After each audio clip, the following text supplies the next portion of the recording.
CPAM, la radio de tous les jours et de chaque jour.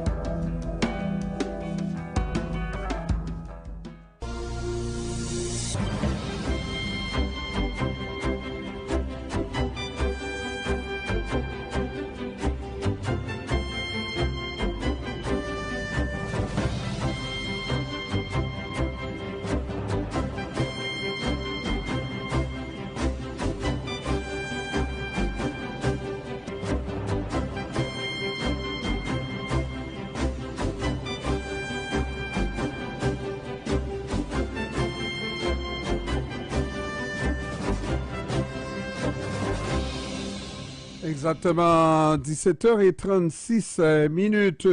Nous avons maintenant avec nous Patricia Lepage. Elle est matchmaker senior à la compagnie Intermezzo. Bon après-midi, Madame Lepage. Bonsoir. Comment ça va, Madame Lepage? Bien, très bien, merci. Et vous? Ça va très bien, même quand ça va mal, Madame Lepage. Surtout lorsque j'ai avec moi une maker senior. Une matchmaker senior. Qu'est-ce qu'on fait pour devenir matchmaker, mais senior en plus? Bon, écoutez, le senior vient avec l'expérience. Oui. Je m'entends en écho. Je vais juste changer d'appareil. Oui, probablement de toi, peut-être que ça va changer. C'est bon, je suis là. C'est bon. Bon. Alors, oui. Comment on fait pour devenir matchmaker? Ben, tout d'abord, j'ai fait une formation avec l'équipe de John Paiement, la propriétaire. Et puis, ben, le senior, ça vient avec l'expérience. Donc, je suis là à faire des matchs, du coaching, de l'accompagnement, beaucoup de conseils aussi pour nos membres afin de faciliter leur rencontre. Et selon vous, selon votre expérience, vous en avez fait combien, autour de combien de matchs et match parfait, là, match réussi? Mon Dieu, j'en ai fait beaucoup. Mon Dieu, je sais pas. Encore, je suis invitée dans un mariage qui a lieu au mois d'août. On vient d'avoir un appel pour un autre couple qui envisage se marier, un autre qui envisage emménager. Il y en a plein. À chaque Noël, on remplit notre table des couples qu'on a formés. Mais j'imagine que au-delà du quotidien, de la réussite de ces couples-là, pour quelqu'un dans le métier, c'est de matcher les gens. Hein. Vous devez croire en quelque chose de plus profond dans les rencontres. Quand deux personnes vont se rencontrer, on dirait qu'elles étaient destinées à se rencontrer. Oui, tout à fait. Est-ce que c'est moi qui vous suggère ça ou est-ce que vous y pensiez, vous, comme votre travail vous amène à le faire, vous croyez que les gens qui se rencontrent étaient dus pour se rencontrer? Ben, il y en a une part de ça aussi, parce que évidemment, des fois, on trouve que deux personnes sont vraiment faites l'un pour l'autre. C'est sûr qu'il y a beaucoup d'intuition dans ce qu'on fait. On prend en ligne de compte beaucoup les valeurs, les critères des gens qui nous approchent. Nous, en tant que matchmaker, étant donné qu'on fait pas avec des algorithmes, on fait tout à la main, notre rôle aussi, c'est de voir un peu au-delà de ces critères-là de part et d'autre pour emmener notre petite intuition. OK, à ce moment-là, on sort un peu des critères, puis c'est comme ça qu'on fait des matchs aussi. Donc, des choses que les gens, ils nous disent « je veux », c'est là où je me vois. Puis nous, avec le temps qu'on passe avec nos membres, après, on leur propose un match que nous, fondamentalement, on trouve qu'il y a un potentiel amoureux, et ça fonctionne souvent comme ça. Et certainement, c'est pas de mettre des noms dans un calebassier et de les secouer. Non, hein? ça marche pas comme ça. Non, hein? pas du tout. C'est pas une science réponse exacte, mais c'est pas un jeu de hasard non plus. Non plus. Alors, dites-moi, les critères de base. Exemple, moi, je veux avoir une blonde, mais une blonde noire. Il faudra que je vous le dise. Ou alors, je veux une blonde blanche, ou la blonde qui veut... C'est la couleur de la peau, j'imagine, c'est un critère qui vient dès le départ, c'est ça? Ben, il y a des critères physiques, OK? Il y a des gens qui aiment des grands, des petits, des costauds, des corpulents. Tu sais, tous les goûts sont là, hein? Tous les goûts sont dans la nature. Il y a des gens qui ont des préférences aussi au niveau du background ethnique, de la couleur de peau, etc. Oui, il y en a qui ont des... La plupart des gens sont assez ouverts, mais il y en a qui veulent rencontrer des gens de leur communauté, de leur religion. Je veux dire, les critères et les valeurs sont vraiment personnels à chacun. Et ça, c'est la base.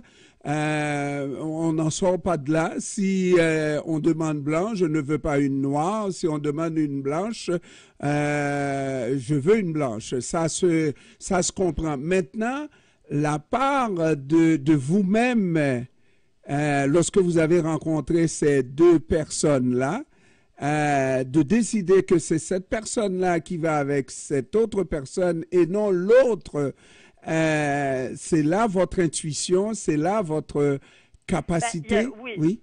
Il y a beaucoup d'intuition, mais puisqu'on rencontre chacun des membres, on s'assoit vraiment avec tout un chacun, OK?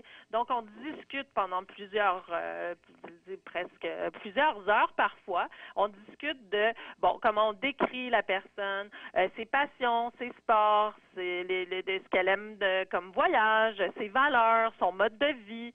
Qu'est-ce qu'elle recherche aussi, tu sais, les valeurs qu'elle recherche chez la personne qu'elle désire rencontrer, son mode de vie à lui aussi, tu sais. Et puis, donc, on fait une description un peu physique de ce que la personne recherche. C'est des préférences, hein. Ça ne veut pas dire que c'est exactement ce qu'on fait. Nous, on parle de préférences et après, nous, on décide avec tout ce qu'on a comme information au niveau des valeurs, des critères.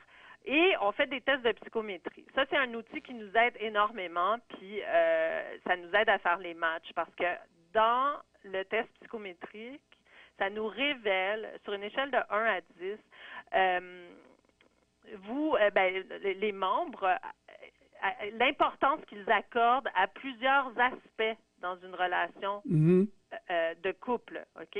Donc, dans une relation intime, il y a plusieurs aspects, hein? Il y en a à peu près 16. Il y a l'autonomie, il y a le désir d'avoir des enfants, il y a la sociabilité, le côté financier qui est très important, la spiritualité, la communication, etc.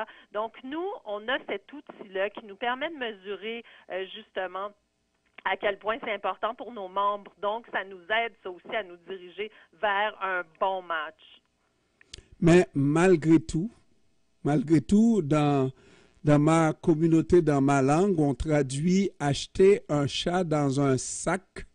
Hein? La finalité de l'opération va se faire lorsque les deux personnes vont se rencontrer pour savoir si tout se mesure, si tout y est, n'est-ce pas? Et au point de se demander, mais comment se fait-il que je n'ai pas rencontré cette personne avant aujourd'hui? Absolument. Nous, on a peut-être facilité cette rencontre. C'est sûr que sur papier, les matchs sont très beaux. Nous, on travaille avec des photos. Maintenant, on fait les matchs à l'aveugle. Après, les gens se rencontrent. Si la chimie est au rendez-vous, c'est ce qu'on souhaite le plus. Parfois, la chimie n'y est pas. Donc, ça va être une rencontre qui va pas aboutir à une relation amoureuse, mais qui va être une belle rencontre quand même.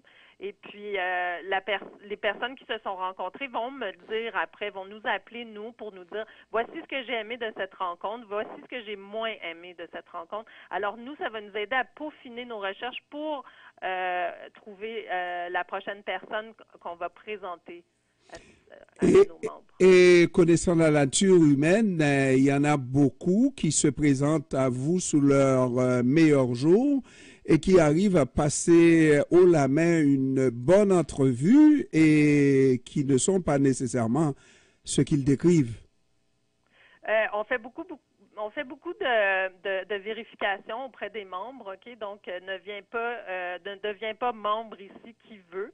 On fait une sélection, on est très sélectif. Donc, on arrive à mettre, comme le mensonge et tout ça, là, on arrive à mettre assez bien le doigt dessus. Bon, c'est sûr qu'il y a des fins finaux, là, il y en aura toujours. Aussitôt qu'on les détecte, on peut terminer le contrat. Nous, le but ici, c'est vraiment d'être dans l'honnêteté, dans l'authenticité. Les gens viennent vers nous avec une grande confiance. On fait des recherches sur les antécédents aussi. Donc, c'est un réseau très, très, très sécuritaire. Et un homme qui vous dirait qu'il n'est pas marié et qu'il l'est, ça se détecte assez rapidement, j'imagine? Ben oui, ça se détecte très facilement. On a une agence qui s'occupe de détecter ça pour nous, et puis on peut résilier un contrat pour un mensonge comme ça. Oui. Les gens, c'est ça, les gens viennent vers nous parce que justement, quand on vous présente une femme ou un homme, on vous dit son âge, OK, elle a 51 ans, elle mesure 5 et 2, tu sais, je veux dire, elle a 51 ans, elle mesure 5 et 2, je l'ai rencontrée, je l'ai vue. Et puis, j'ai toutes les références et les preuves à l'appui. Donc, c'est difficile de mentir à ce niveau-là. Et puis, étant donné que ça ne se fait pas vraiment pour seulement le plaisir de le faire, il y a des coûts à ça. J'imagine que les gens sont plutôt sérieux et veulent rencontrer la perle rare le plus rapidement possible. On ne vient pas parce que j'imagine très bien un homme venir pour papillonner et rencontrer et à n'en plus finir. Non, exactement. Les gens qui viennent ici, bon, ils doivent débourser des milliers de dollars, évidemment, donc ça démontre le sérieux de la démarche. C'est pas pour papillonner, c'est vraiment pour les gens sont ici dans un but de rencontrer pour avoir une relation sérieuse. Voilà, et c'est quoi la moyenne de ces relations sérieuses-là que vous avez dans les rencontres? La moyenne de relations sérieuses qui finissent par... Et ils eurent beaucoup d'enfants. Oui, ben c'est ça, notre taux de réussite, écoute, c'est 75% quand même, c'est très beaucoup, c'est très gros. Ça fait quand même 28 ans qu'on est là, on a une belle réputation, donc les gens sont satisfaits, les gens font des rencontres, on a un beau succès. Le succès repose évidemment sur ces gens-là qui se rencontrent et puis qui veulent aller de l'avant un avec l'autre. Ouais. Patricia Lepage, matchmaker senior à la compagnie Intermezzo, c'est ça? Oui, c'est ça, c'est moi. Je vous remercie d'avoir pris du temps de nous parler cet après-midi. Merci à vous, merci de m'avoir invité et je vous souhaite une très joyeuse Saint-Valentin. À vous aussi, Madame Lepage. Merci, merci. Au revoir. Plaisir, au revoir. Au revoir.